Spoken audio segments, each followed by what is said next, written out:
We've all got two wolves in us, a good one and a bad one, and they both want to eat. The best I can tell, we just got to feed that good one a little more than the other one. Happiness is an emotional response to an outcome.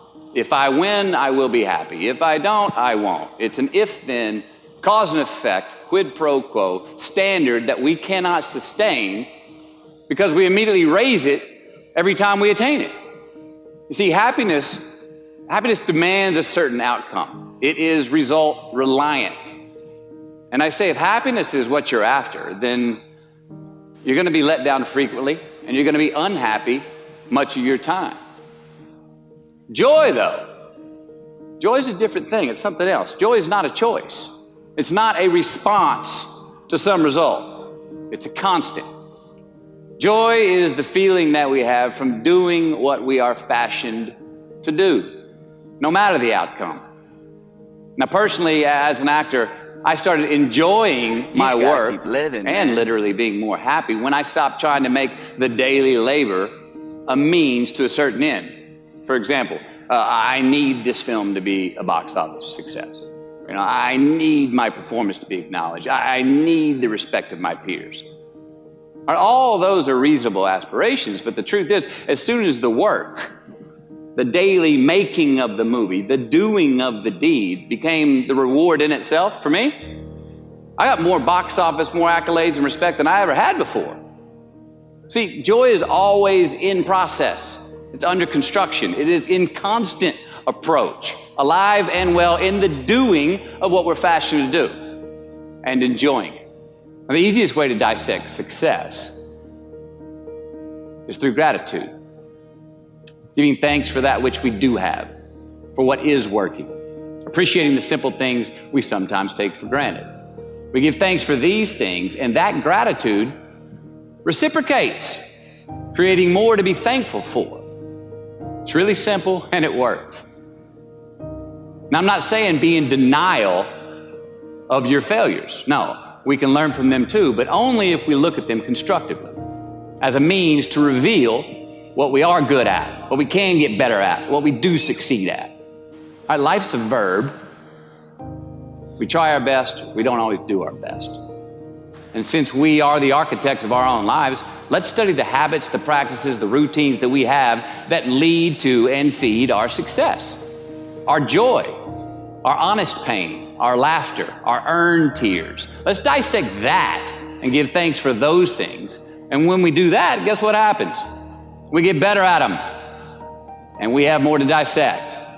It's a get-rich-quick on the internet, richest 15 minutes of fame world that we live in, and we see it every day. But we all want to succeed, right?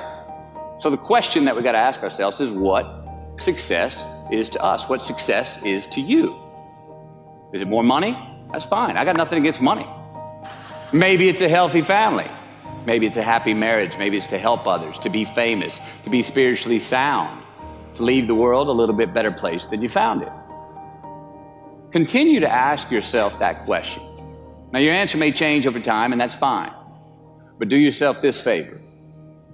Whatever your answer is, don't choose anything that will jeopardize your soul.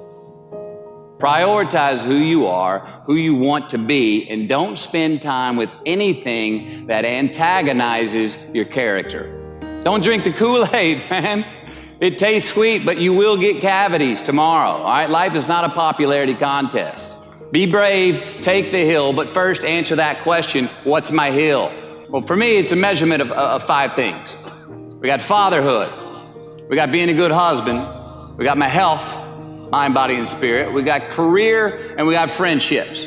These are what's important to me in my life right now. Because I want to keep all 5 in healthy shape. And I know that if I don't take care of them, if I don't keep up maintenance on them, one of them is going to get weak, man. It's going to dip too deep into the debit section. It's going to go bankrupt. It's going to get sick, die even. So first, we have to define success for ourselves. And then we have to put in the work to maintain it. Take that daily tally. Tend our garden. Keep the things that are important to us in good shape. Defining ourselves by what we are not is the first step that leads us to really knowing who we are. You know that group of friends that you hang out with that they really might not bring out the best in you? You know, they gossip too much, or they're kind of shady. They really aren't going to be there for you in a pinch. Or how about that bar that we keep going to that we always seem to have the worst hangover from? Or that computer screen, right? That computer screen that keeps giving us an excuse not to get out of the house and engage with the world and get some real human interaction. Or how about that food that we keep eating, the stuff that tastes so good going down, it makes us feel like crap the next week, we feel lethargic and we keep putting on weight? Well, those people, those places, those things, stop giving them your time and energy. Just don't go there. I mean, put them down. And when you do this, when you do put them down, when you quit going there, and you quit giving them your time, you inadvertently find yourself spending more time and in more places that are healthy for you, that bring you more joy. Why? Because you just eliminated the who's, the where's, the what's, and the when's that were keeping you from your identity. Like, trust me, too many options, I promise you this, too many options will make a tyrant of us all.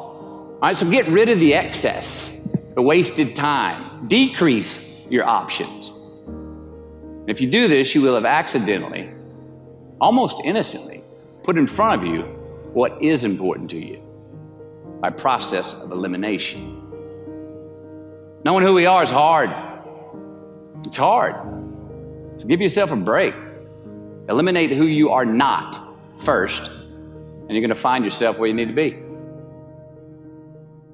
Make voluntary obligations. I'm talking about the ones that we make with ourselves, with our God, with our own consciousness. I'm talking about the you versus you obligations. We have to have them. Now again, these are not societal laws and expectations that we acknowledge and endow for anyone other than ourselves. These are faith-based obligations that we make on our own. These are not the lowered insurance rates for a good driving record. You will not be fined or put in jail if you do not gratify these obligations I speak of. No one else governs these but you. They are your secrets with yourself, your own private counsel, personal protocols. And while nobody throws you a party when you abide by them, no one's going to arrest you when you break them either, except yourself. An honest man's pillow is his peace of mind. And when you lay down on that pillow at night, no matter who's in your bed, we all sleep alone. These are your personal Jiminy Crickets, and there are not enough cops in the entire world to police them. It's on you. It's on you. We do our best when our destinations are beyond the measurement, when our reach continually exceeds our grasp, and when we have immortal finish lines. And when we do this, the race is never over. The journey has no port. The adventure never ends because we are always on the way. So do this, and let somebody else come up and tap you on the shoulder and say, hey, you scored. Let them run up and tap you on the shoulder and say, man, you won. Let them come tell you, you can go home now. Let them say, I love you too. Let them say, thank you. Take the lid off the man-made roofs that we put above ourselves and always play like an underdog.